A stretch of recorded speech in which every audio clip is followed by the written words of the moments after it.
am Leslie Daniels, and today I was invited to the football press conference. Today at the press conference, we learned that our athletic director, TK, and our president, Abear, made the decision to relieve Tyson Summers of his head coach duties. At the press conference, we learned that our athletic director, TK, and our president, Abear, relieved Tyson Summers of his head coach duties. Chad Lunsford was given the position as our interim head coach from TK, our athletic director. Chad Lunsford was originally our special teams coach. Chad Lunsford's vision is to enforce ball security and discipline. He believes that the team is a brotherhood, and he believes that he's going to do whatever it takes for the team to be successful. Good afternoon, everybody. I appreciate everybody showing up.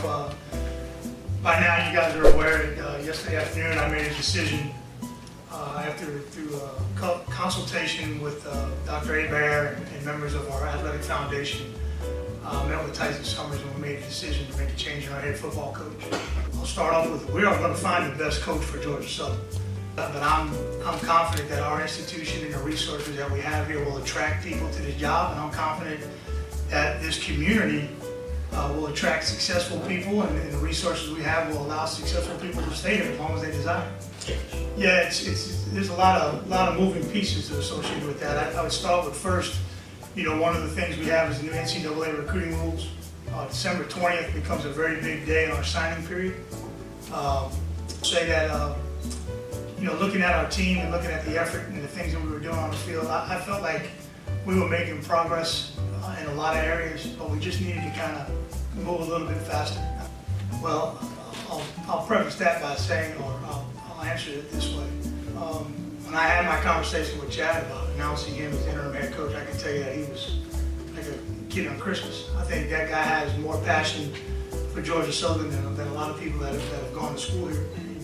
I think what you got to do is you got to sit down and look at your pool and determine what's the best fit for our institution right now and who is going to give us the best chance to move our program forward. I don't want to limit us to head coach. I don't want to limit us to coordinator. I don't want to limit us to offensive guy, defensive guy. Yeah, I think anytime you do a coaching search, one of the questions you always ask either an existing head coach or somebody that's never been a head coach before is, what is your staff look like? How's it going to fit? How confident are you that these guys are going to join you at the next institution you go to? So that is a key part of the process.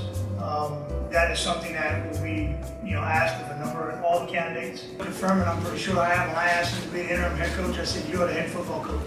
Well,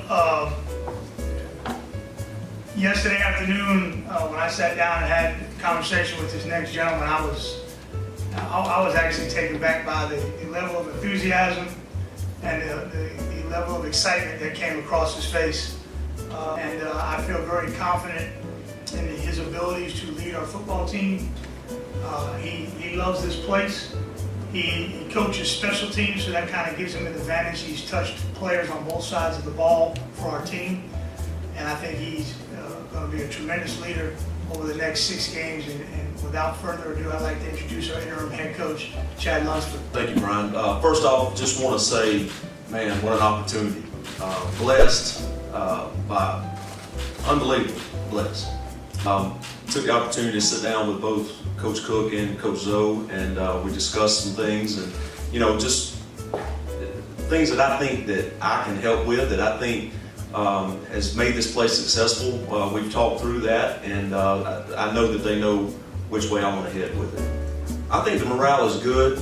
Obviously they're a little bit confused. They obviously we become so close. Our team is a tight. We use the word brotherhood all the time, and obviously they get close. They get close to their coaches. They get close to their brothers. They get close to the head coach. So when business decisions have to be made and changes have to be made, there's a lot of confusion with them. I do think that they're in a good place. Well, I think as you watch, obviously the numbers and the statistics, they're starting to get better. Obviously the win column has not. I don't know, if it's fair to say let's make an overhaul change, to these kids. We've got plenty of time and where we've invested into what we're doing.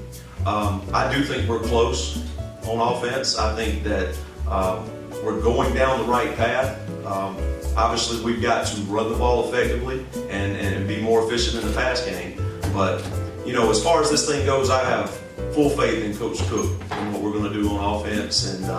And he's expressed to me the things that he thinks will help. And I think we're definitely going to be going in the right direction with him. You know, my philosophy, I think it's all about trying to make sure that the team is unified. And like I said earlier, we talk about brotherhood around here, and we talk about playing for one another and playing for each other, and what your why is and why you do things.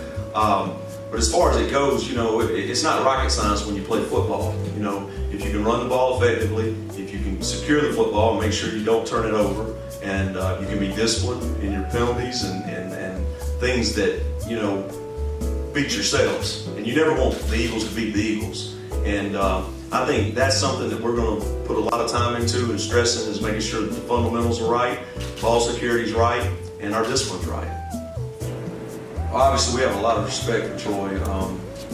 Coach Brown has done a tremendous job there, and he's done a really good job with the program. And you know, but that's the one thing about Georgia Southern, and that's the way we're going to go into this game, is we're going to prepare to win and we're going to expect to win. And you know, none of that's going to change. We're going to go into this game knowing that we're going to be prepared and ready to roll. Because I have not seen any quit in them. When you, and I, you know, 0-6 is new to me, and you know, when you sit there and you try to, all right, how do we motivate them? How do we get them going? I'm telling you, these guys have that work ethic in them. They've got the want to in them, and they want to do it right. Lots of times when you watch our games, sometimes we just don't get out of our own way, and that's what we got to work on. But I'm very confident if we can learn to do that, we can go ahead and win these games. You know, Shy we're monitoring daily, and obviously I'm going to hold off on that a little bit, just because, you know, last 12 hours or so it's been a whirlwind. We hadn't just been able to sit down and say this and that, but I expect Shy to be our quarterback, and as long as he's healthy and ready to roll, that's what I expect it to be. Is this appropriate? Dang straight I do. Dang straight. This is, you know, this is a once-in-a-lifetime opportunity at a school that I love, a school that I believe in, and I'm going to do the best job I can do to try to get it. Show up, because we're going to show out.